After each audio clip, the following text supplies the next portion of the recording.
Since Quito, Ecuador, known as Carita de Dios, which means God's sweet little face, will be hosted 53rd edition, the city hosted the Plenary Assembly from September 11 to 15, 2023, in order to prepare for the IEC scheduled to take place in the capital of Ecuador. The largest meeting of the Catholic Church requires a full year of preparations, since Jesus in the Eucharist will be at the center. Though he has not yet confirmed, it is possible that the Holy Father will attend the closing Mass. Delegates from the Episcopal Conferences of 35 countries, including cardinals, bishops, priests, and lay people, were present at the Betania Formation Center, located in the Valley of the Chillos. Pontifical authorities such as Father Corrado Maggioni and Father Vittore Boccardi were also present, as well as the President and Secretary of the Pontifical Committee for International Eucharistic Congress, who on Tuesday, September 12th, highlighted the importance of the Congress within the Catholic Church. The Archbishop of Quito and Primate of Ecuador, Monsignor Alfredo José Espinosa Mateos, stated that this is a great challenge for Ecuador, a country that fervently loves the Eucharist and that in 2024 will commemorate 150 years of its consecration to the Sacred Heart of Jesus, the first nation in the world to do so.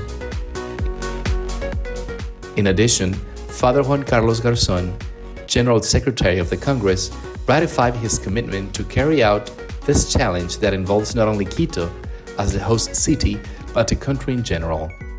In the afternoon, the participants visited the historic center of Quito. They toured the convent of San Francisco, the Church of the Company of Jesus, known as the Jewel of the Americas, as well as the chapel where on April 20th, 1906, Our Lady of Sorrows manifested herself during the time of persecution against religion education and what was then dining room of the Luis Gonzaga School.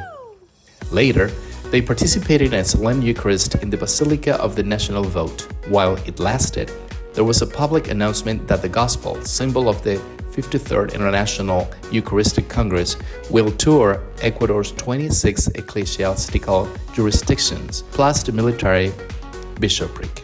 The tour will start in the most northern province, Carchi. At night, the assistants received the keys to the city and were declared illustrious guests by Pavel Muñoz, mayor of the Metropolitan District of Quito, as a gesture of welcome and fraternity. On Wednesday, September 13th, those present delved deeper into what is related to the base document. The motto is Fraternity to Heal the World. It was presented by Monsignor David de la Torre, Auxiliary Bishop of Quito and President of the Theological Commission of Congress, who, accompanied by his team made up of 6 young priests, spoke about the 3 chapters contained in the document. Next, they headed towards the middle of the world, where they were welcomed with a traditional dance by Guyana Tuisai group. They were able to witness experiments that are unique to this gravitational site.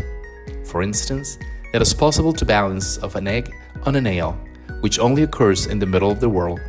Likewise, they learn about Ecuador's wealth in terms of ethnicities, flora, fauna, and culture.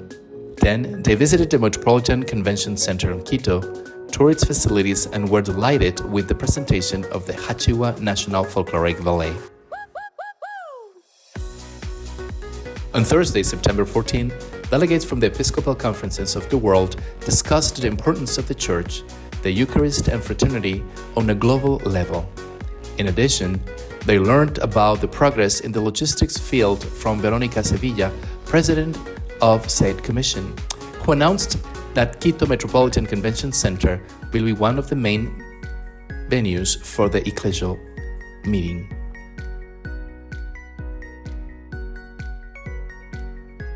Father Livingston Olivares, President of the Communication Commission, referred to the design and implementation of the Congress website, www.iec2024.ec, which has accessibility parameters, intuitive navigation, and compatible for various devices. Meanwhile, José Rivera Costales, Director of the Digital Communication and Marketing Agency in charge, spoke about the strategy implemented on social networks and announced that an application available for mobile devices is in development. The delegates of the Episcopal Conferences of different countries around the world also visited the top of Panecillo, a hill where the monument of the Virgin Mary is located, built by the Oblate community in 1975. There, they were delighted with the panoramic view of the city. They also learned about the Metropolitan Cathedral, its domes and history, as well as the legend of the Cathedral Rooster. Finally, they headed toward the Archbishop's Palace for its architectural beauty and felt welcomed in an atmosphere of culture and tradition. It is a blessing for Quito, Ecuador, Latin America, and the entire world to host the 53rd International Eucharistic Congress. The fraternity that the Congress wishes to promote already began during these days, the wonderful days that the Plenary Assembly lasted, on the road towards the IEC, International Eucharistic Congress.